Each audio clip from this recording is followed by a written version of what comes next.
Hello, Merry Christmas, and welcome to Dogs with Torches. In this episode, we are joined with a returning guest, Father Dylan Schrader, to discuss a theological debate centered around Christology. Namely, what was the primary motive behind the Incarnation? Why did God become man? Was the Incarnation essentially redemptive?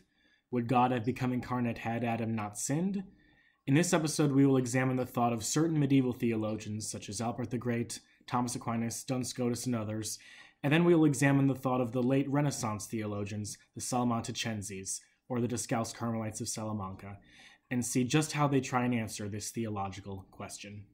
Father Schrader, you've translated the Salmanticenses treatise, and you've written a book titled Thomistic Christocentrism, Recovering the Carmelites of Salamanca on the Logic of the Incarnation. And first, I wanted to thank you for joining us today. And I also wanted to ask, what inspired you to write this book, and what inspired you to pursue this question in theology? Well, thanks for having me on the show again. I'm very grateful for the opportunity to discuss the Salmanticenses.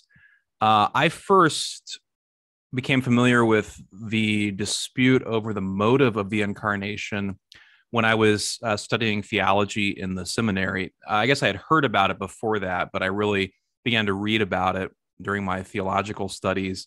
And I had read a lot of Garrigou-Lagrange in his commentaries on the Summa. And in his commentary on the third part, he gives a very brief overview of this question, but he cites the Salmanticenses rather favorably in there. From that time, I was always impressed with, at that time, just the brief summary of their theory that I had learned.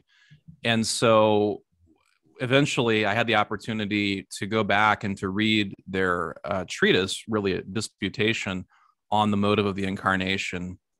And I was very, very impressed. I was overwhelmed with the precision and the care of their argument, as well as the simplicity of it in a certain way, that they were able to salvage or tie together different strands within the Catholic tradition in a very beautiful and harmonious way. So I was grateful for the opportunity to be able to read their disputation, and I decided that I wanted to make it more available to people.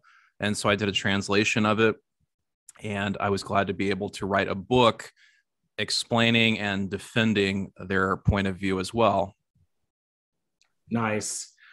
All right. Well, I suppose we would we can just dive right into the debate. I mean, why are theologians so interested in the medieval era and even today about the motive of the Incarnation, and why does it matter, and really how long does this sort of debate stretch back into history? I know sort of Anselm's famous Cor Deus Homo, why God became man, that treatise sort of set the stage of asking this sort of theological question. Yeah, you're absolutely right. Prior to Anselm, there are a few authors who, in passing, raise something like the question about the motive or the rationale of the Incarnation. But Anselm is really the one who gives it currency in the medieval period. And to clarify a little bit, because it starts off kind of muddy, and then over time, the authors who address this clarify different versions of the question that they're asking. But from the beginning, everyone should be clear that the motive of the Incarnation doesn't mean that God is being moved by some outside cause. There's no final cause outside of God that's actually motivating God. We use that term by analogy. So the question about the motive of the Incarnation is the question, what is the rationale, or what's the intelligibility to the Incarnation of Christ? So Anselm, for example, wants to discuss why or how the Incarnation was necessary for the atonement. From that, you start to get more and more speculative questions about whether God could have atoned for sins in other ways, or even whether Christ would have become incarnate apart from sin. And that really becomes the primary focus for the discussion from that period onward. is the incarnation essentially a response to human sin, so that if Adam had not sinned, Christ would not have become incarnate? Or was Christ in his incarnation planned by God from the beginning, regardless of sin? And different versions of that question emerge. So in the medieval period, in the high medieval period, there are probably 2 or 3 different ways of looking at that. So one is the hypothetical question that I just mentioned. If Adam had not sinned, would God have become incarnate? Another is the question about primacy. If we imagine that God is planning human history, what's the first thing in God's plan? Is it Christ incarnate, or is it something else that then goes wrong, and then Christ incarnate is a response to that thing? And some theologians will combine those, and that becomes kind of the trend, to see the primacy question and the hypothetical question as different versions of the same thing. Duns Scotus is someone who really puts the matter in terms of logical ordering. If Christ is the first thing in God's intention, that means that Christ is intended prior to taking sin into account, and therefore his incarnation can't be dependent on sin. But it takes a while to work that out. And then once you get past the 14th century into the really early modern period, you start to get very detailed and very precise explorations of this question using different formula. But it does continue to be called the question about the motive of the incarnation. Gotcha. And you specifically defend the response to this theological question that the Salmanticenses give, and maybe if you can you give us a brief introduction to who the Salmanticenses are and the Discalced Carmelite theologians? Yes, absolutely. So the Salmanticenses are the Discalced Carmelites who are teaching at the University of Salamanca in the 17th century, roughly. I mean, of course, a little bit before that, a little bit beyond that, right? But when we use the term Salmanticenses, we're referring specifically to the authors of a course of theology. So there were other people teaching at Salamanca, of course, and they were writing courses on moral theology, courses on philosophy, and many other things. The Discalced Carmelites, who wrote a specific course of theology, which in its final edition is 20 very large volumes, are called simply the Salmanticenses. And it took the better part of a century for them to complete this. It was begun by Antonio de la Madre de Dios, who sort of outlined and began the work. And then it was continued on in large part by Juan de la Anunciacion, and then some other of his students, after he was made the superior general of the order, finished out the work for him. So it was the work of about 3 generations of Discalced Carmelites producing this giant course of theology. And it's a beautiful course. At the very beginning, they have this encomium to St. Thomas Aquinas, and they have this defense or apologia for Thomism. And that's one of their concerns, is that they want to be very, very good Thomists. But they're very thorough. They respond to a lot of their contemporaries and predecessors. And being in the 17th century, this means there's been a lot of scholastic development up to that point. And it's quite lengthy. So that's part of its value, is that they have the freedom to be as thorough as they want to be with some of these questions. Another thing that I just wanted to ask for clarification before we dive right into the theologians is, some people might be a bit confused about the type of question we're asking, and that the type of question that these theologians are asking is, are we talking about any old sort of incarnation that could have occurred in any sort of possible state of affairs, or are we asking about this particular the incarnation as it's happened historically, whether God would have come absent of sin, or what's the primary motive of the incarnation? Yeah, that's a great question. And that's a point of confusion, I think, for many people. It becomes clear by the end of the 13th century, and in my opinion, it's clear already in Aquinas himself, that there are 2 versions of the question that you can ask. You can ask, if there had been no sin, would God have become incarnate? And what you can mean by that is either looking at the incarnation of Christ that has actually occurred, was sin the necessary condition for that incarnation?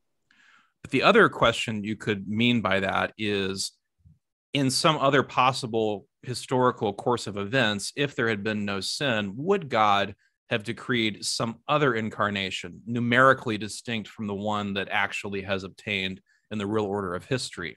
And I think people often think that the hypothetical question is meant to get at that second issue. The Salmanticenses are very careful, actually, in their argument to say that theologians have no way of addressing a totally hypothetical, totally unreal series of events. For them, and I think for Aquinas too, as well as for Scotus, in fact, the question about whether sin is the necessary condition for the incarnation is looking at Christ as he has actually come. And that means that this question is not just purely speculative, but actually has a tremendous value for understanding who Jesus is. Jesus is the God-man, and is his presence as God and man with us essentially redemptive, or is it only accidentally redemptive? Right. Okay. I think that's a helpful clarification. So I suppose that before we dive into just Aquinas and Scotus, we could give some sort of background leading up to them with some of the medieval theologians. As I understand it, one of the very first theologians, and I think you talk about him in your book briefly, to sort of raise the question whether or not the incarnation would or wouldn't have occurred absent of sin, is a Benedictine theologian, Rupert of Deutz, I believe. He's one of the first. Yes, Rupert. So he was in the early, or I should say late 11th century, early 12th century. And he is probably the one who made this question popular. He's probably the one who popularized this question. You know, there are a few, like I said, allusions to this sort of thing before him. I mean, even before Anselm a little bit. But after Rupert, this becomes a normal question to ask. You know, it becomes a kind of contemporary hot topic in theology in the 12th and 13th century, and then certainly picks up beyond that.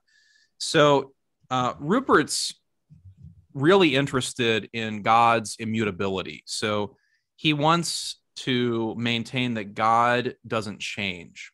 And if God doesn't change, that means that God doesn't change his mind.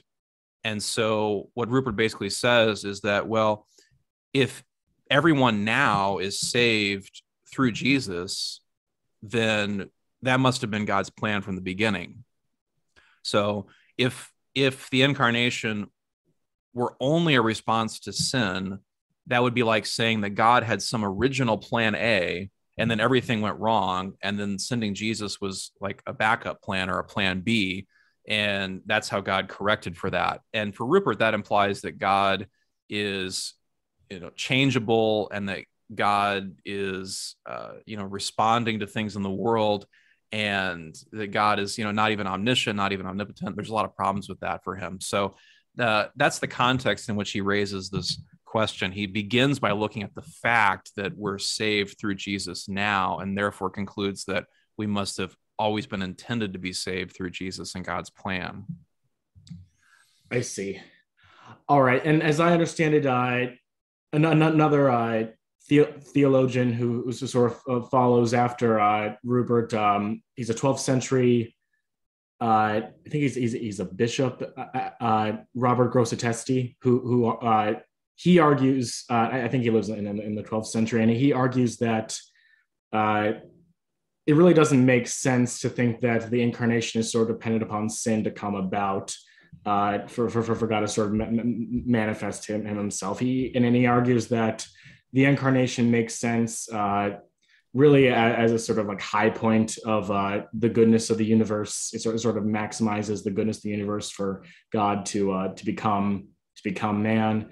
And he also argues that the capacity for the hypostatic union isn't contingent on sin, and if it's not contingent on sin, well then who's to say that it couldn't come about? And if I also understand it, he says that it's sort of problematic to argue that sin is the cause of such a goodness to come about. Is that about right? Yeah, that's very good. Yeah, Robert is, I would say, the one who most of all at this time period gives us the perspective of Christ as the culmination or the goal of God's plan for the universe. So actually, Rupert had said something like this, that God made everything else for the sake of Christ, which is even in the Bible, right? Mm-hmm. But Robert makes that this controlling interest in his whole theological vision. So for Robert, it's this idea that God always fulfills the capacities of his creatures in the best way. So God communicates goodness to his creation to the extent that's possible. So if hypostatic union is possible, if it's possible for a human nature to be united to a divine person, then God's going to do that. And in fact, Robert says it doesn't make any sense to think that the greatest good that God could possibly bestow upon creation is going to depend on a deviation from God's plan. How can it be that something gone wrong is the necessary condition for God communicating the greatest possible goodness? So Robert's got a lot of arguments that have to do with completion or perfection, both the communication of personal union to human nature, but also for the whole universe. So it's a really cohesive view that Jesus is the culmination of God's plan for all of creation, including lower creation. So, for example, in Jesus, you have the union of divinity, which is pure actuality, with even matter, all the way down to the prime matter that would be part of Jesus's body, so to speak, if it were not actualized by his human form, but it would be the pure potentiality of prime matter. So Jesus connects the very lowest to the very highest in his own person. And that kind of completion, Robert thinks, is what God wanted for the universe from the beginning, and therefore that the coming of Jesus as man is not contingent on sin. Very interesting.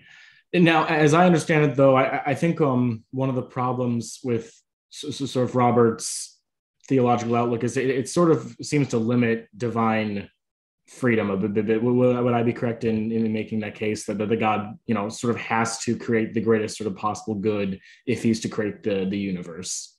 Right. And that's, I think, the correct response. That's the correct response to Robert's approach. It's something that Albert the Great, even though Albert the Great tends to agree that Christ would have become incarnate absent sin, he distinguishes between the natural capacities and the obediential potencies in creatures, So there's a difference between God saying that, okay, human beings as rational animals ought to have the ability to exercise reason because that's in accord with our nature, and saying that human beings ought to be united in hypostatic union to a divine person. There's a super gratuity there, and that becomes more carefully distinguished after Robert's time period. I see, and you also just alluded towards Albert the Great's position, and I kind of wanted to make a clarification that sometimes the debate is sort of couched between there's the two religious orders, the Mendicant Friars, there's more than that, but there's the sort of Franciscans and Dominicans, and the Franciscans sort of take a position where the incarnation isn't dependent upon sin coming about, whereas the Dominicans sort of take the position that the incarnation is essentially redemptive, and it does depend upon sin coming about in some way.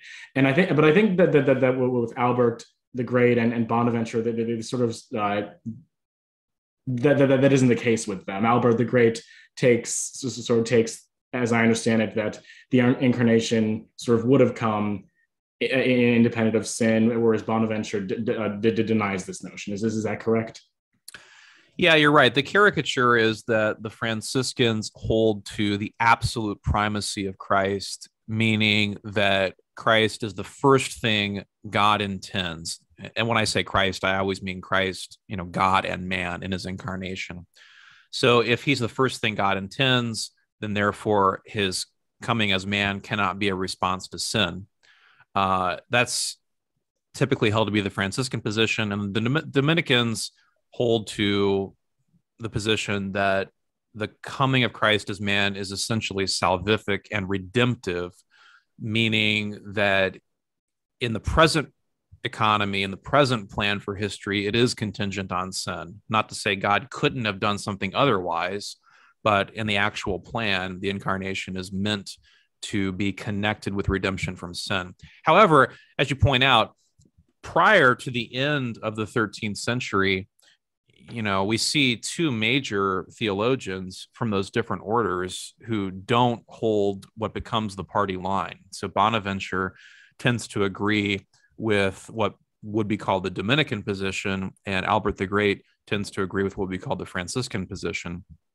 However, I would say that after the time of Aquinas and Scotus, I think it does become much more hardened along party lines. And the Franciscans and the Dominicans really do begin to see themselves as orders holding to certain theological commitments. And this is one of them. But before that point, it's not the case. And there's more individual freedom, I think. Very interesting. And as I understand it, Albert the Great, his sort of arguments for the fittingness of the incarnation and the primacy of Christ, these arguments are very much reminiscent of Robert's arguments. Is that true? Yes, and I have no doubt that, of course, he's including them because he's dealing with arguments that have been raised by Robert and by his predecessors. So it's a living theological debate, and these questions were talked about in classrooms. They were discussed in live disputations and things like that.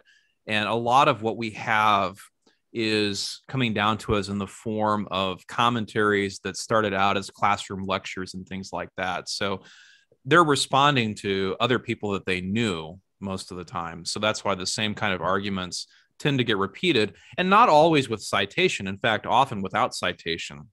So even in Aquinas, you'll find that the objections and things that he raises are coming from people like Robert Grosseteste or from Albert or from Bonaventure or somebody else. I see. All right. And then one more theologian that I'd like to discuss, we've already alluded to, but before I dive into Aquinas, is Bonaventure's position. And as I understand it, it's very interesting with Bonaventure, and you lay out Bonaventure's position in your book, that he seems to agree that there's a lot of clinching arguments for God becoming man, sort of independent of sin, as sort of perfecting the universe, but sort of testimony of Scripture and the testimony of saints sort of compels us to take the idea, well, no, the incarnation is essentially redemptive. That's right, and that's an interesting aspect of how Bonaventure looks at things, because that will become very important later on. You'll sort of have two major currents of argumentation. You'll have a current that focuses on logic and logical ordering, and then also a current that focuses on authority. So these can also be opposed to each other by some authors, but many will try to harmonize these in some way, because of course you want to have strong logic and you want to base your argument on authority. But to simplify it a little bit, what sort of happens after the 13th century is that those who hold to what becomes the Scotistic position, that the incarnation does not depend on sin, tend to have very logical and very reasonable sounding arguments on their side. And the other side, which holds that the incarnation is in fact contingent on sin in the present reality, tend to want to amass authorities and to say, well, we can have whatever nice sounding arguments we want, but if the Bible and the fathers say otherwise, that's what we have to go with. And so this also causes both sides to respond to each other, so that those who hold to the incarnation as being essentially redemptive will have to find more logical ways of dealing with the real challenges to their position. And those who hold to the Scotistic position will have to find more and more authorities to support their position. And Bonaventure is attentive to that. So he raises already in his commentary on the sentences that you need to look at this from both perspectives. And in fact, it's the piety of faith and it's the authorities that win him over to the position that the incarnation is essentially redemptive and does depend on sin in the present reality, even though he can see the logic in the other position. Very interesting. And as I understand it, Aquinas' position, and I suppose this might serve as a nice segue into Aquinas. Aquinas' position is he's very sensitive to what the Bible and what the church fathers have to say about the incarnation, and sort of consistently what you find in his commentary on the sentences, his commentary on Timothy 1 and in the Tertia Pars, is that he really seems to hold that really all of our knowledge about God, about God's plan and God's will, is given to us through divine revelation, and so we should really be sort of sensitive to that, and to hold to what they say in there, and Aquinas sort of consistently finds in the Bible passages that describe, Christ's coming as being redemptive and essentially redemptive, and so he sort of takes the cautious move of holding to that view. Is that correct? Right. That becomes the great principle for Aquinas in addressing this sort of question. And that's one that subsequent Thomists will embrace wholeheartedly, which is that we only know the free actions of God if God makes them known to us. So, in other words, if there are things that God is freely able to do or not do, the only way we know that God is doing them or would do them is if God tells us that, either in the Bible or, through the fact of their happening in the world or whatever else. So if we're raising the hypothetical question of, would Christ have become incarnate if there had been no sin, the only way we can answer that question is by looking to what God has told us. Now, remember, for Aquinas, we're speaking about the present reality. So we're not asking a purely unreal question. We're asking about the real incarnation. And so when you look, what he says is when you look at the Bible, everywhere it talks about the reason for the incarnation, it talks about the redemption from sin. So therefore, we have no warrant to say anything otherwise. So that's kind of the great principle, that we need a warrant. We need to be justified, something to ground any assertions that we make about how God might have acted in different circumstances. Okay. And another thing I wanted to ask is, with Aquinas, when he's addressing this question, does he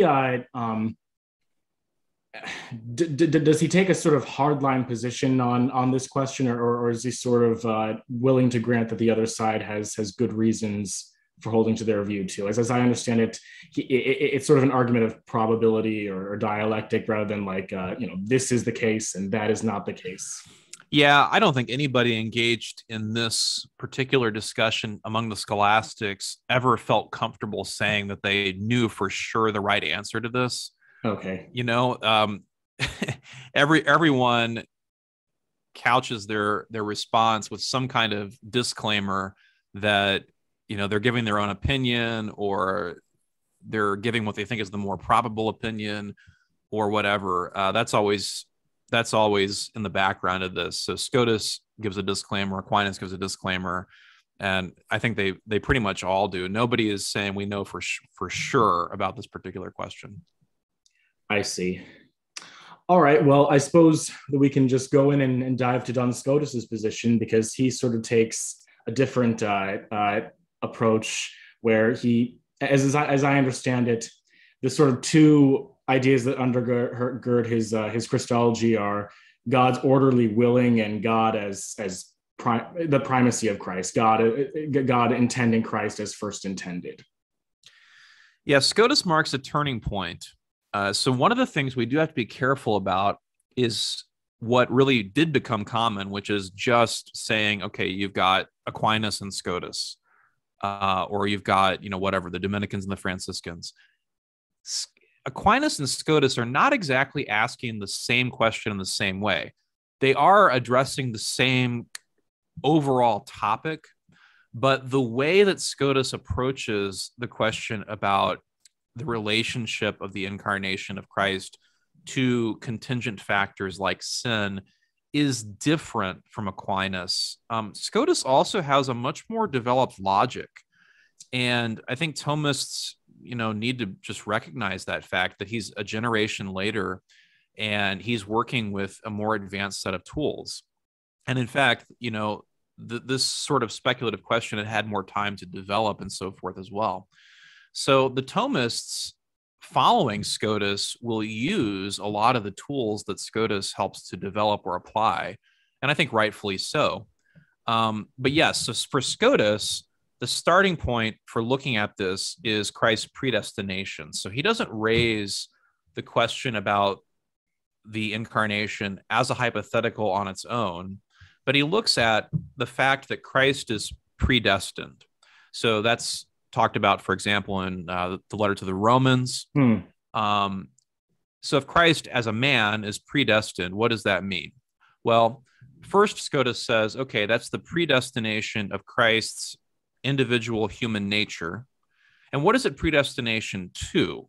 Well, it's not predestination to just grace or even just glory. It's predestination to a certain imminent degree of glory.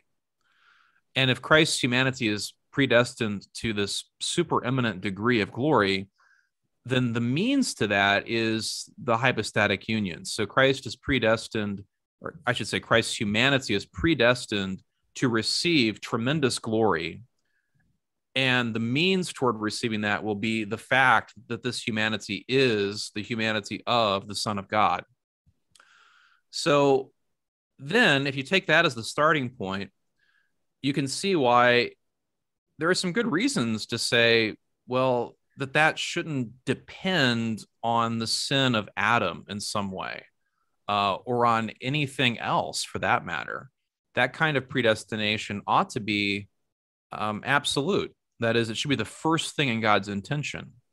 So would it make sense for the king to bestow an inheritance on his son only if one of his servants does some terrible crime? That kind of condition wouldn't make any sense. It would be unreasonable. And it would mean that the king in that example is kind of willing things in a disordered way. Right. But God wills things in a supremely ordered way. And so therefore, by willing the predestination of Christ's humanity first, he also wills it independently of any other consideration. And so if you will it independently of any other consideration, then it's going to occur regardless of whatever else happens, including sin. So Christ's incarnation as being redemptive only sort of comes about incidentally, like Adam happened to fall, and as a result, even though the Christ was going to be coming anyway into creation, Christ takes on the role of Redeemer as well. But that's not Christ's sort of primary reason for that's not the primary reason for the hypostatic union. Is that correct? That's right. So what happens is that the precise determination or the precise way in which the incarnation actually occurs is worked out in relation to other events in history, including sin. But the intention for the incarnation, and in fact, for Scotus, the decision for the incarnation is already made. So imagine, for instance, that you're going to take a trip and you decide that you're going to go, wherever, I don't know, California. Mm-hmm. You can make that decision that you're going to go, and then subsequently decide whether you're going to go by plane or by car or by train or however else you're going to get there. You can work out the details of it later on. So that's sort of how Scotus looks at it, is that the decision to predestine Christ's humanity to such great glory by means of being the humanity of the Son of God is already made. And then once you take sin into account, well, then that also means that the incarnation will be in a redemptive mode in the sense of involving suffering and Christ's sacrifice and all those other things. All right. Well, but before we jump right into the Salmanticenses, because they come all the way. Is it the 17th century that they come in? Yeah, it's mostly the 17th century. That's right. Okay. Well, I suppose so that there is quite a bit of development during the 14th century and up to the 17th century. Are there any? I hate, for the sake of time, I don't know if we could give these theologians justice, but would you say that there are any sort of major theological developments or arguments for these positions during this time?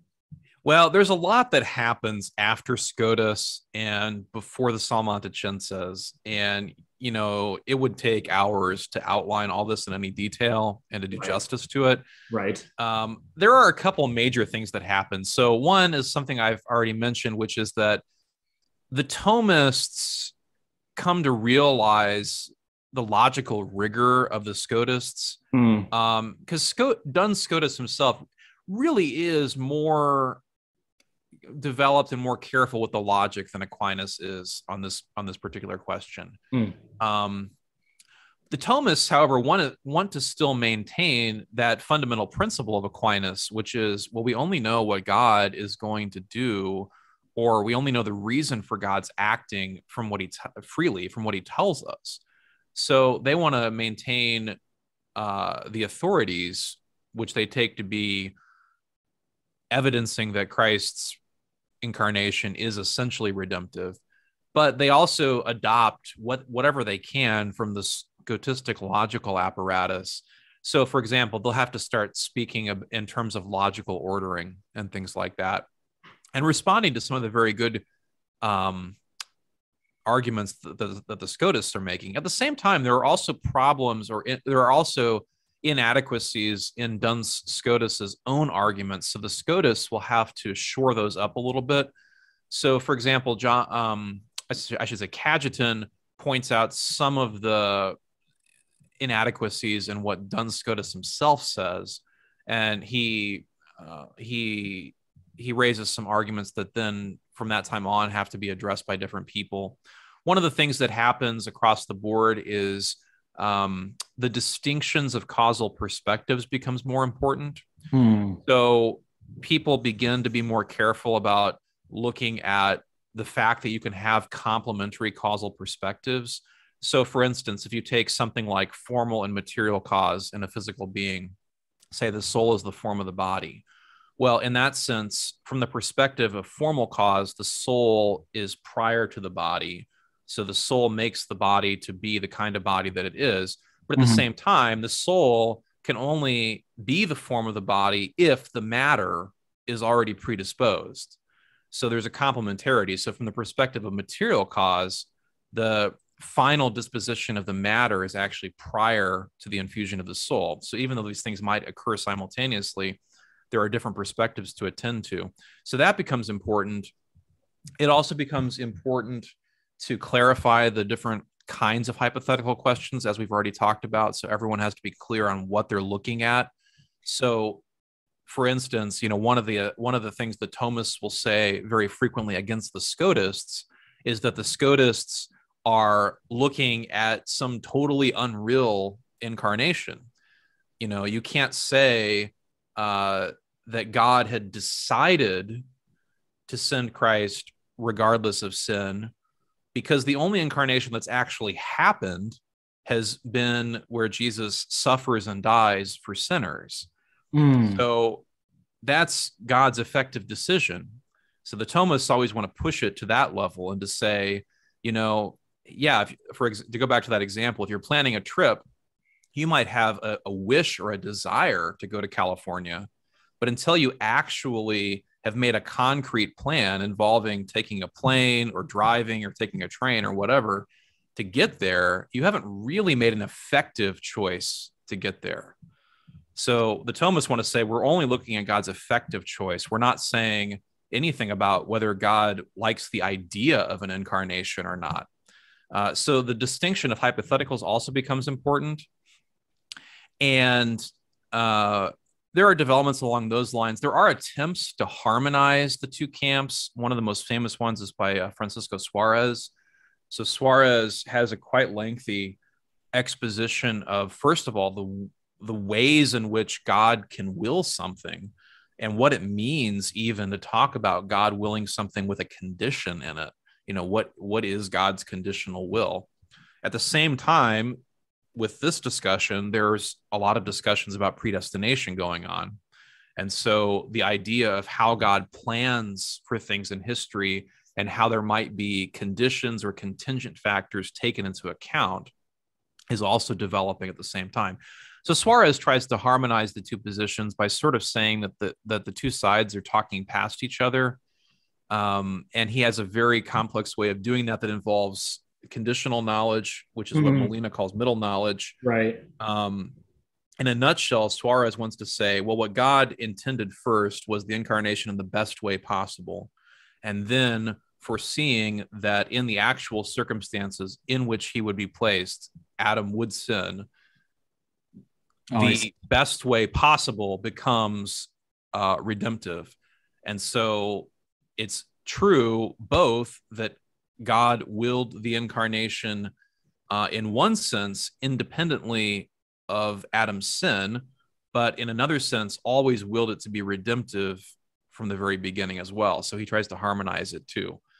And anyway, there's a lot of other stuff that happens in this time period as well, but that sort of takes us roughly up until the Salmanticenses. All right. Well. Okay. Would you want to dive right into their position? As I understand it, you mentioned how there's a sort of development about how we understand the different types of causes and how we sort of conceptually look at the different types of causes. And as I understand it, the Salmanticenses position, they first sort of make a distinction between the different types of final causes. There's sort of finis cuius gratia, and then there's also the finis cui. There's the end for the sake of which, and then there's the sort of end to which. Is that correct? That's correct. So the Salmanticenses, first of all, are convinced of two things. They're convinced that Christ, true God and true man, in the plan of God, is the first thing intended and willed by God, and in fact is the one for whom all other things are willed and intended. So in other words, they're convinced that Christ in his humanity is the first thing in God's intention. So he's not a plan B. He's the goal of all God's other works ad extra. But they're also convinced that it is true in the present reality that if Adam had not sinned, Christ would not have come. So the challenge for them is, how do you hold the primacy of Christ in God's intention while also holding that it is true that Christ would not have come if Adam had not sinned? So how do you get the truth value of that conditional together with the primacy and intention? Because the challenge that Scotus had set up was to say, if Christ is willed first, then that means he's willed prior to taking anything else into account. Right. And that means that means to be willed prior to any conditions. So they're convinced of these two things by reason of authority. And that's really important to recognize. So they're very good Thomists. So they have a massive amount of quotes from scripture and the fathers supporting both of those things. And so they figure there has to be some way to hold these things together. Mm-hmm. Now, theology, after all, is faith-seeking understanding. So they want to use the philosophical tools that they have to try to figure out what's the best way to articulate a harmonious vision where these two things can be held simultaneously. So what they do is, in my opinion, there are two keys to their theory. One is the distinction of kinds of or aspects of finality. So they borrow from Aristotle, but it's developed since that time. They borrow these two distinct aspects of final cause. So the finis cuius gratia and the finis cui. So the former is the goal or the end that is willed for its own sake and on whose account other things are willed. And the other is the person or the subject or whatever to whom or to which the benefit of the thing is directed. So to take an example, when a physician wills health, health is the finis cuius gratia. What the physician wants is health. However, the physician wants health in someone, in the patient. So the patient is the finis cui. So the physician wants health, but they want health to benefit this particular person. So by distinguishing these kinds of finality, and it should be remembered that they're not two different final causes, they're actually two components of a single final cause. The Salmanticenses are able to say what God really wants, first of all, is Christ the Redeemer. Meaning that from one perspective, from the most important perspective, Christ is willed first of all. So Christ is the finis cuius gratia, but he's the finis cuius gratia. He's the end of all other things as Redeemer, which means that there must be implicitly some humanity to be redeemed that is the beneficiary of Christ's coming. And so that's how the redemption of humanity is implied or entailed by what God wills first of all, without requiring a secondary logical step. I mean, without requiring a secondary decision on God's part. So then the second key to their theory is that God, in fact, is able to know all the possible things he could do with all their possible combinations all at once, and then to choose out of all those possibilities the entire order of reality that he wants to actualize all at once. So you don't have to have a whole series of logical steps in God's decision-making process. God can know all the possibilities and then choose the entire thing all at once, the entire plan for history all at once. So what God is doing in their mind then is knowing that it's possible for him to will Christ precisely as Redeemer, with all the implications of that, namely the implication that he's going to permit sin, that humanity is actually going to sin, and everything else that goes along with that. And then knowing that possibility alongside all the other possibilities for what he could do, God chooses to realize that possibility all at once. And so Christ is willed first, and he's the one for whom all other things are made, but he's also willed precisely as Redeemer. And therefore, it's also true that in the present reality, his incarnation would not occur without sin, because it bears a necessary connection to sin. However, this is the last thing I'll say in summarizing on the Salmanticenses theory. It's more basic that God permits sin because of Christ than that God sends Christ because of sin. So it's true that if Adam had not sinned, Christ would not come in the present reality. But that's precisely because God willed Christ as Redeemer and therefore permitted sin, which entails the actual commission of sin on their view.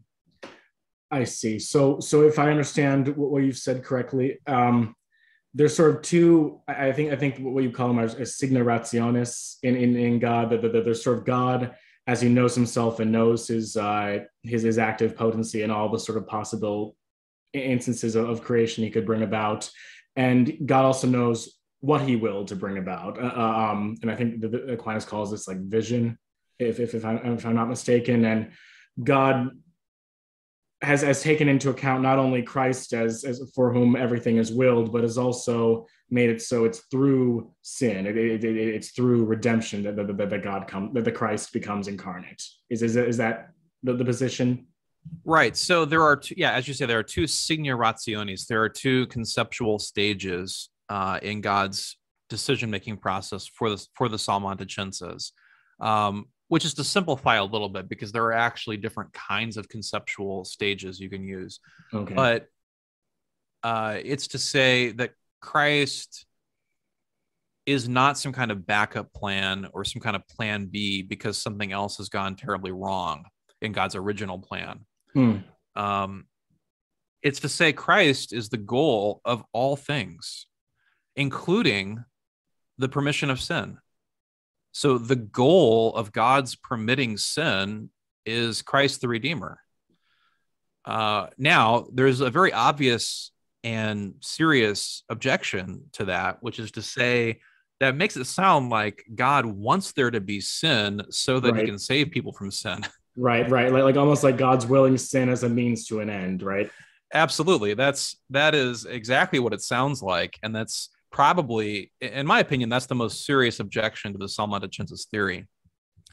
However, there are a couple of, I think, very good responses. And one is to say, we must, in fact, distinguish the permission of sin from sin.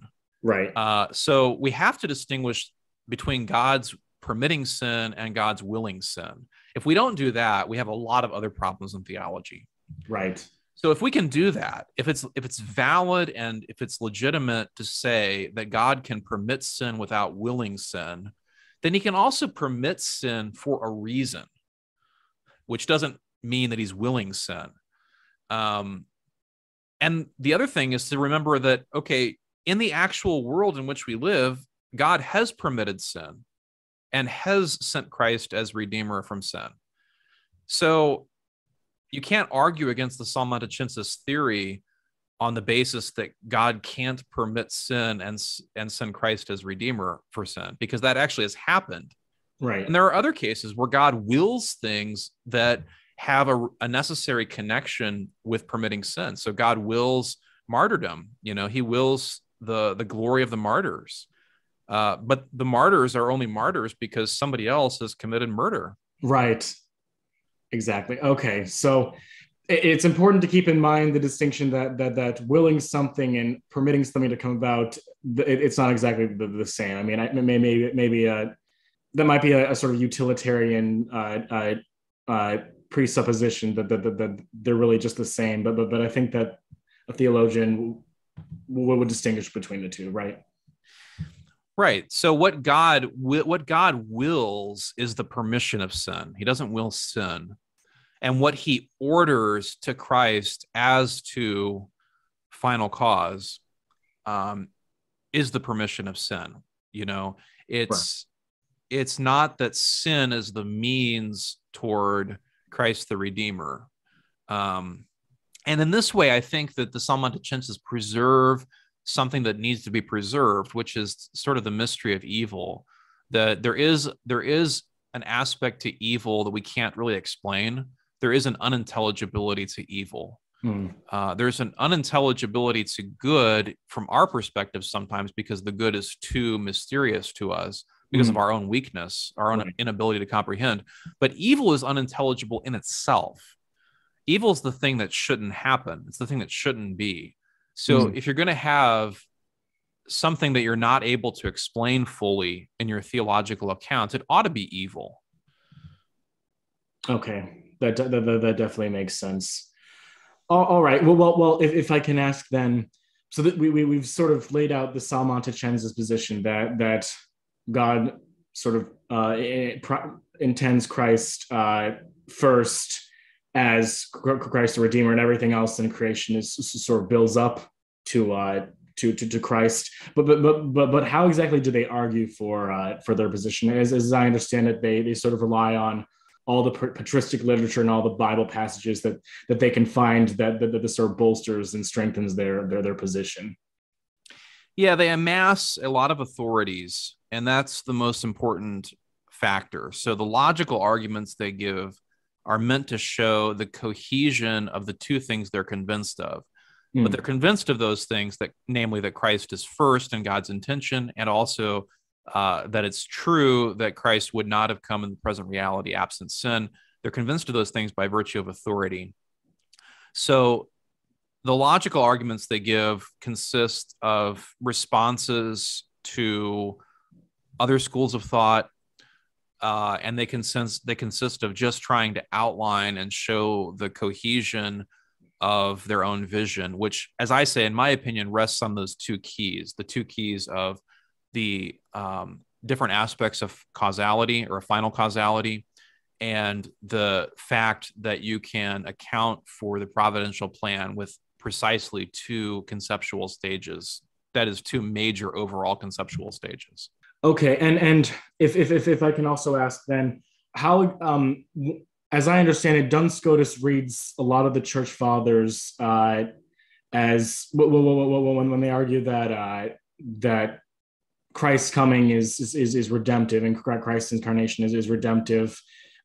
Duns Scotus reads all those as saying that Christ has come as a redeemer, as a response to sin, but not, Christ himself as the incarnate. There's no reason to believe that the church fathers held to that position, that the incarnation is only for the sake of sin. Right. Scotus is well aware of the church fathers.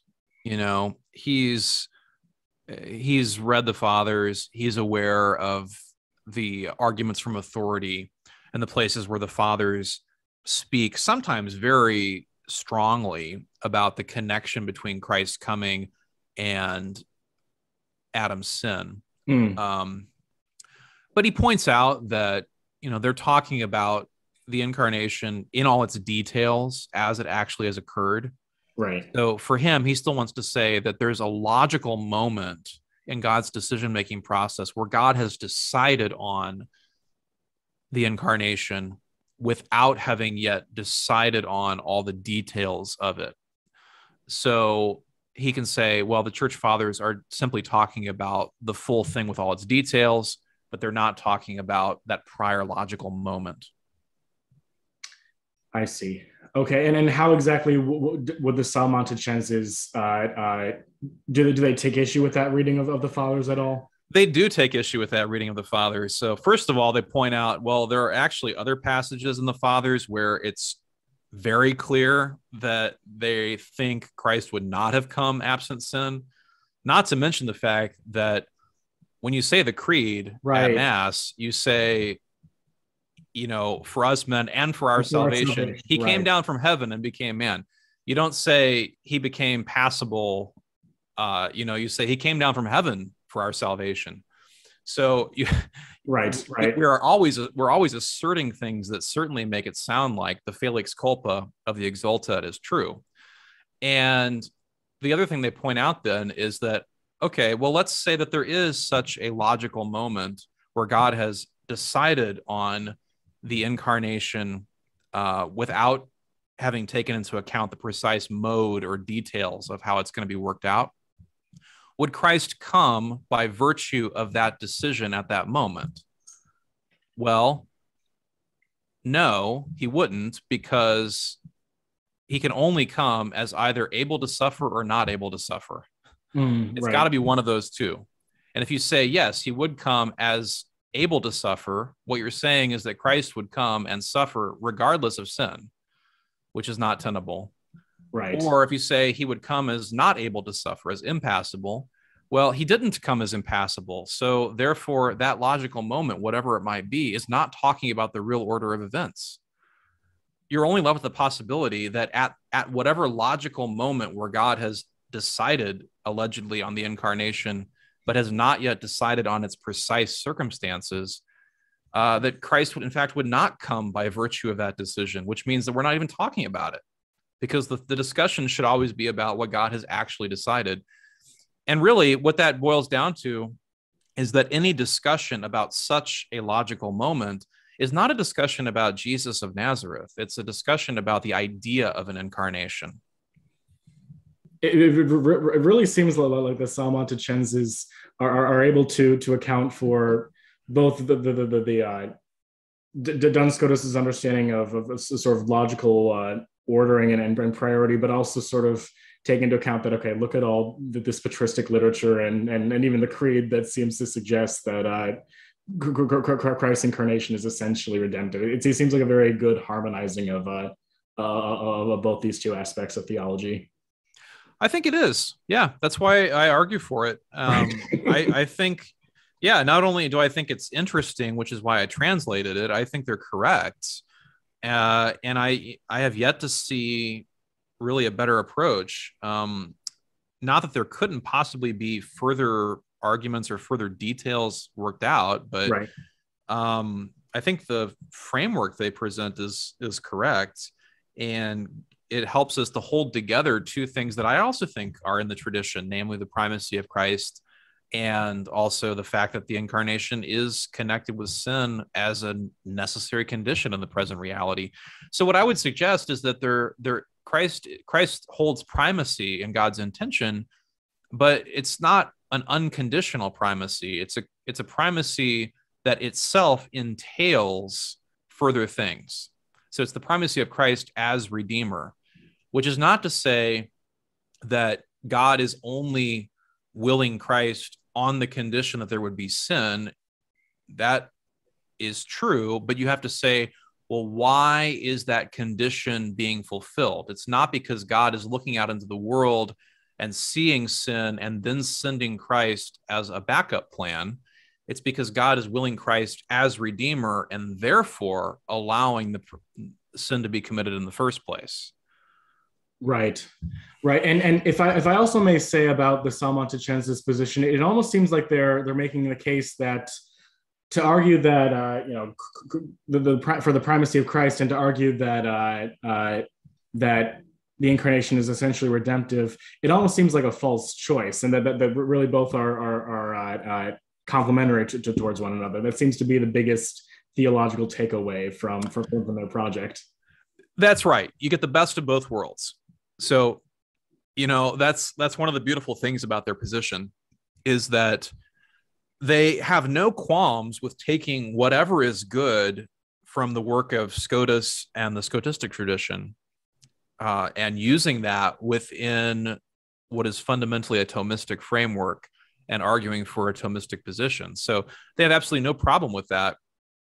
And I think that allows them to preserve some very important insights that anyone up to their point had been able to develop. So they don't have any problem with taking from people other than Aquinas and using that to help explicate something that in a way is probably implicit in Aquinas's thought. Aquinas didn't have nearly as developed an argument or analysis of the motive of the incarnation as the Salmanticenses do, but he's got some ideas that I think would have gone in that direction probably if he'd had the opportunity or if this discussion had been more developed at his own time. So I don't think they're being unfaithful to Aquinas. I think they're actually developing Aquinas, and they're using some of the things that Scotus and others have done to be able to do that.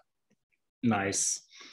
All right. Well, I think we've discussed. We've laid out the Salmanticenses position pretty well. Although I must say to the listeners that this podcast really isn't going to be able to do Father Schrader's book justice, and y'all should really give this book a read. It's quite good, and one of the things that you do towards the end of the book is sort of compare the Salmanticenses with some of the 20th century theologians and their respective traditions or Christologies. And specifically, you focus on Karl Rahner's understanding of the incarnation and Hans Urs von Balthasar's understanding of atonement and theodrama. That's right. So in the last two chapters of the book, I look at Karl Rahner and Hans Urs von Balthasar because, they're two major and influential theologians in the 20th century, and they had quite different views about the rationale for the incarnation and God's overall plan. And I think the Salmanticenses can help to articulate some of their insights in a way that more Thomistic and less theologically problematic. So it's difficult to summarize two great thinkers who both wrote extensively in a short amount of time. Right.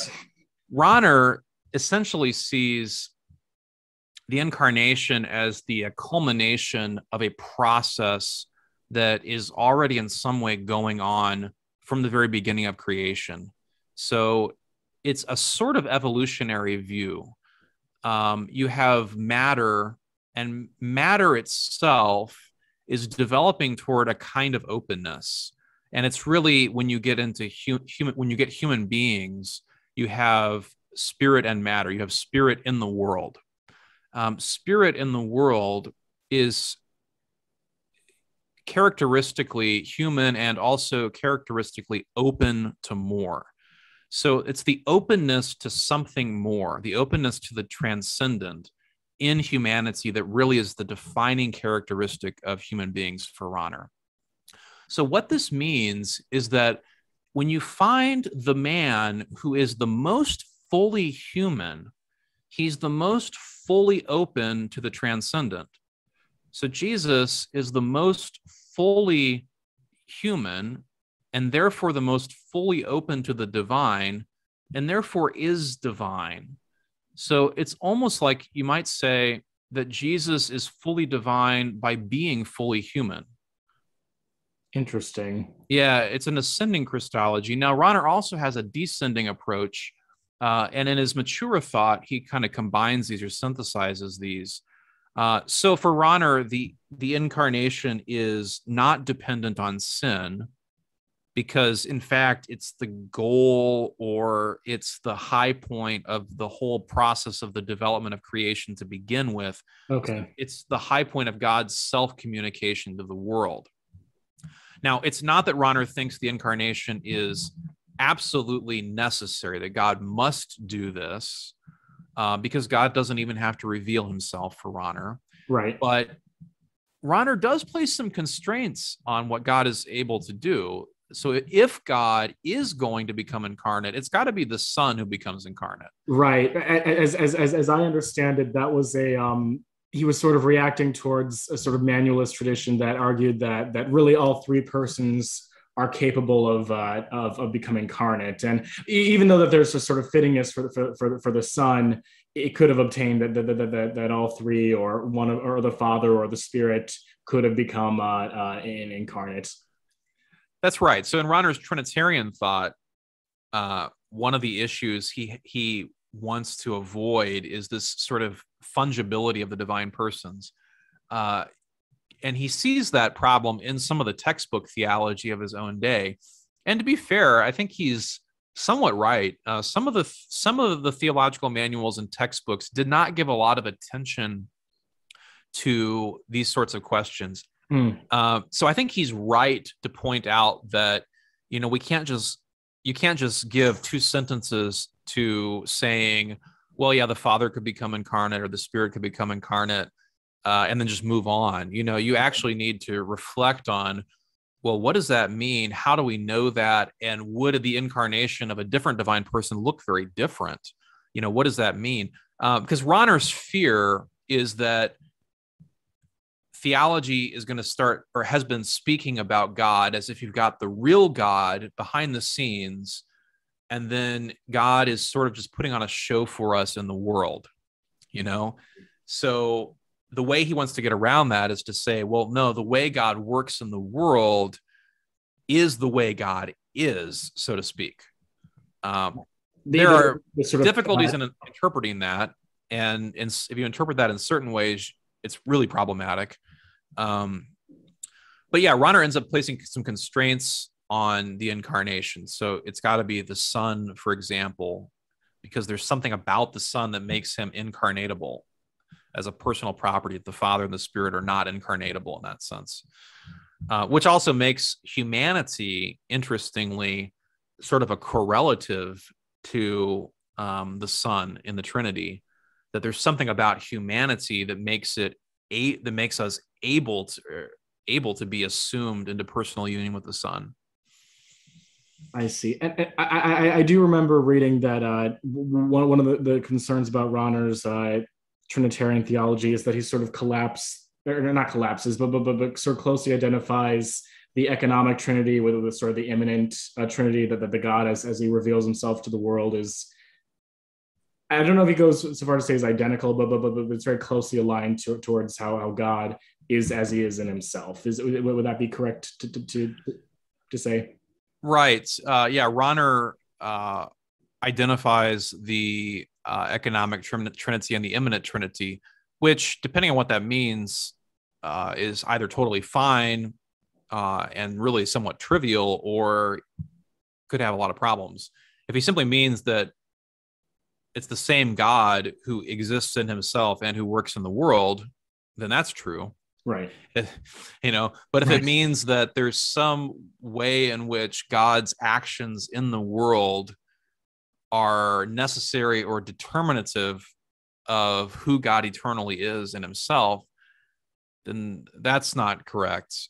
Okay. But there's also other options with that as well. In terms of the motive of the incarnation, what Rahner ends up doing is sort of positing a real near necessity in the incarnation, just by virtue of creation, that if God creates, there's got to be an incarnation, because it is, in fact, the culmination or the high point of creation that creation is tending toward on its own. So he wants to hold that Christ is the goal of all things. But this, first of all, posits a near necessity in the incarnation. It also limits God's freedom. So It limits it limits the freedom of the Father to become incarnate, or the Spirit to become incarnate, for example. And then finally, Rahner really has to struggle with sin, which is to say, well, okay, given that Christ's incarnation is the culmination of this spirit matter process that's kind of striving for the divine, well, what about sin? What does sin have to do with this? And he's got a way of dealing with that, but it's pretty underdeveloped.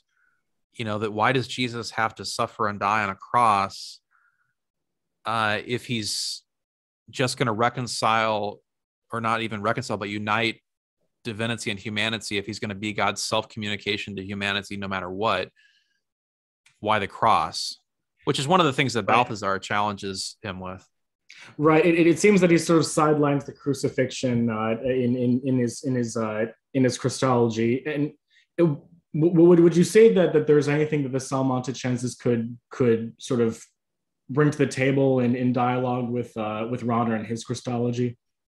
Yeah, being faithful Thomists, they are open to the traditional view. They embrace the traditional view that any of the divine persons could become incarnate, and that, in fact, there are even other versions of the incarnation that would be possible.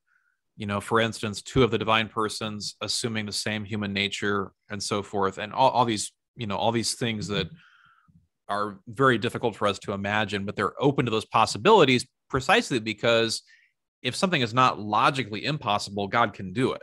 Right. So God can do it. The economy doesn't place constraints on what God is able to do except through some kind of contradiction.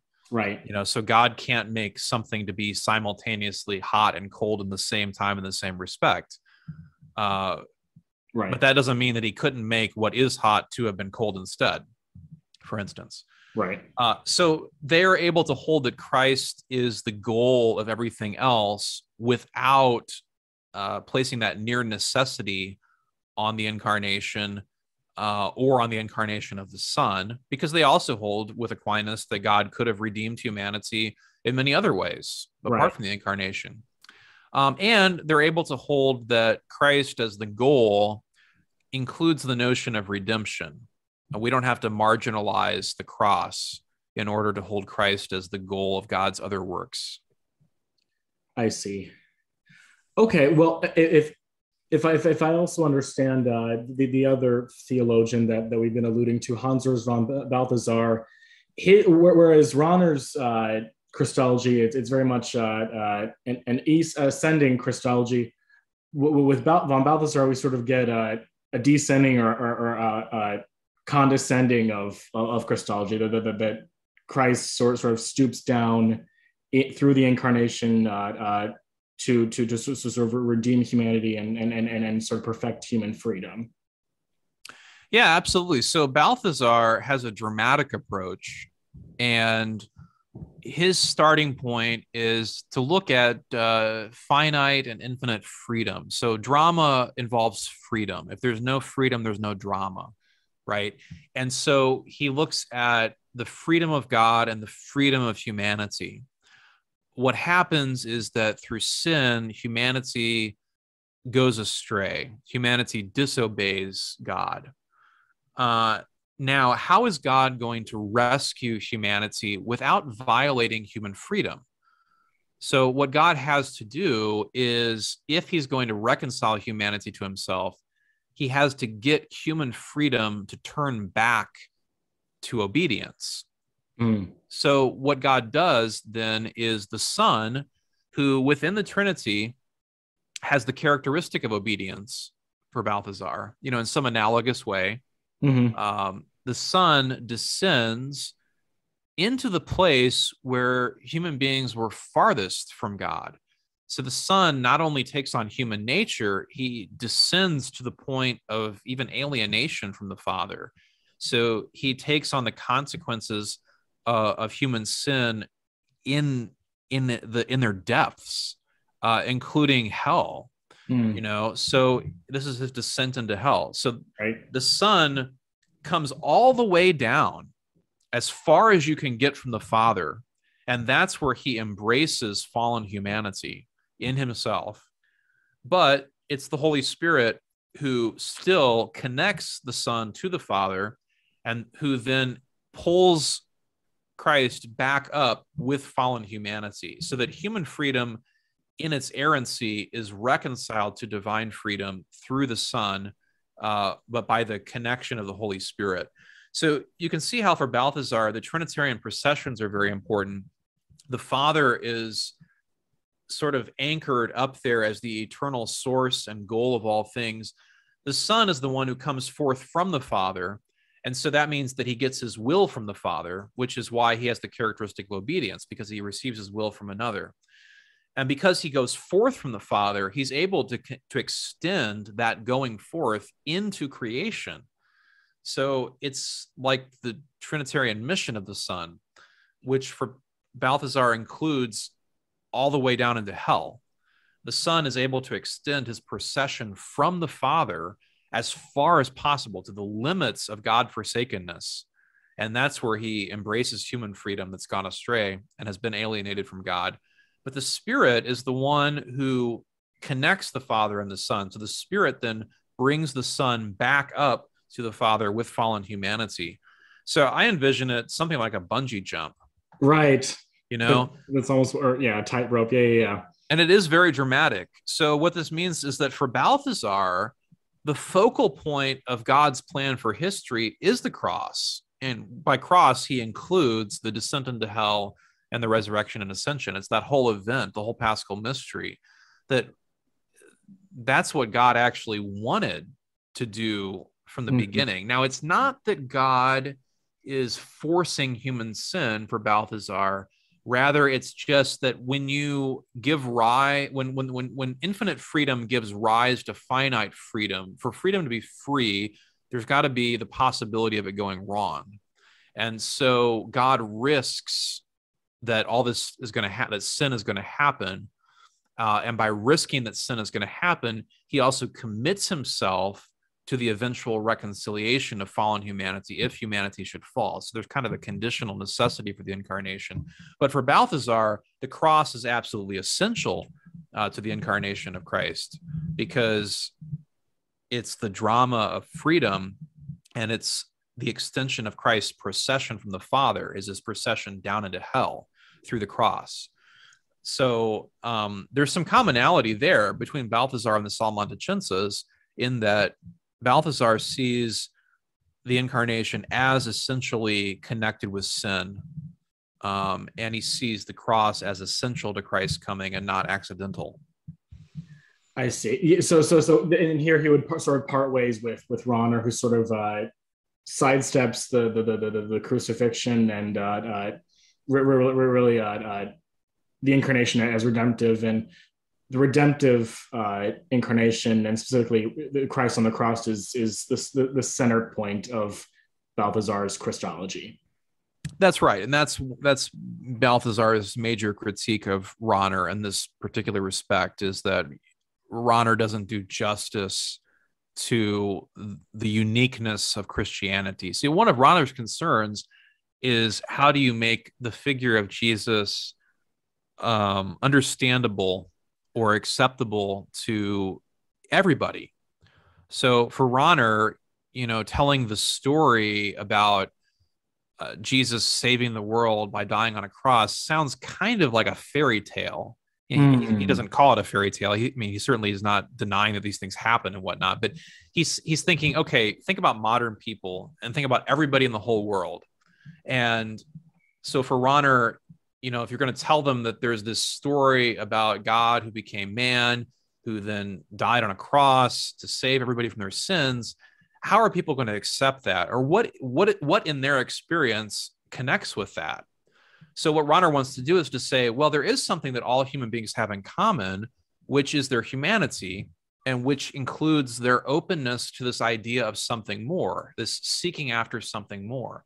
So if you can present Jesus as the man who was most open to something more, then suddenly the Christian message becomes relevant to everybody. But what Balthasar wants to say is, no, actually, the Christian message is totally unique and shocking. And hence his dramatic approach and his focus on the cross. He wants to say, we don't have to explain why Jesus makes sense to everybody in the drama of his crucifixion and so forth. We just have to present it to people, right, in all its gory and gritty reality. I see. And okay, so it seems then that von Balthasar's commitment to the incarnation as sort of ordered essentially to the passion, I think that he would find much common ground with the Salmanticenses. Is there anything that the Salmanticenses can offer to von Balthasar's position and vice versa? Yes. So Balthasar is much closer to the Salmanticenses, and in fact cites a version or an earlier version of their theory, a predecessor of their theory, favorably a number of times. So he's much closer to them than Rahner is. However, he's got some of the same limitations that Rahner does. So he thinks only the Son could become incarnate. He also ascribes the incarnation, including the passion and everything else, as the only way God could redeem humanity from sin if sin were to occur. So there's that conditional necessity for it as well. Right. So those limitations are things that the Salmanticenses would reject. They would hold that God has greater freedom in acting in the economy. So God could redeem humanity in other ways. Any of the divine persons could become incarnate and so forth. Balthasar agrees with them on the focus on the cross, and that's their big point of agreement. And I think Balthasar's dramatic approach actually helps to explain the Salmanticenses' view in a pretty beautiful way, and in a way that helps to illustrate it. Right. Of course, they would disagree with Balthasar that the Son undergoes actual alienation from the Father in hell. They definitely disagree on that. But to take an aesthetic or dramatic approach rather than just a merely logical approach, I think does illustrate it, because the mystery of evil remains. And on the Salmanticenses' view, you can always ask the question, well, why did God intend Christ the Redeemer first, as opposed to simply Christ, or Christ who would redeem by preserving everyone from sin, like with Mary's Immaculate Conception, rather than by actually atoning for sins? And we can't answer that question for the Salmanticenses, because those are purely speculative, and theology has no access to that. So we can't say why God preferred this reality to a different one. What we can do is try to understand what is intelligible in this reality. But that comes across, I think, more clearly when you take an aesthetic or a dramatic approach, because we can sort of appreciate the beauty of redemption, the beauty of the Felix Culpa as a drama. And I think that even more than just the logic, that helps to make it make a little sense. So I think Balthazar can benefit the Salmanticenses in that way. Wonderful. All right. Well, Father Schrader, I think that's pretty much everything I thought we discussed in the podcast episode. Do you have any closing remarks or comments? I'm gonna put a link to in the description to your book. It's an amazing book. Well, thank you. I'm really grateful for the opportunity to talk about the Salmanticenses a little bit. It's a detailed history leading up to them. I want to recommend a book by Justice Hunter called If Adam Had Not Sinned. So this came out a couple of years ago, or about a year ago or so, and he does a tremendous job of outlining the development of the question about the motive of the incarnation up through the time of Duns Scotus. So that book is very valuable, If Adam Had Not Sinned. Also from CUA Press. So I really want to recommend that if people are interested in getting into this in more detail. And I just thank you for the opportunity to be able to talk about my book a little bit. And I hope people read the Salmanticenses. They're very valuable. And in my opinion, they're some of the greatest Thomists, certainly of their century, and probably in the traditional commentary. Among the traditional commentators, I think they're some of the greatest. So I'm glad to be able to make their work a little bit more known. Father Schrader, thank you so much for joining with us. Thank you. I really appreciate it.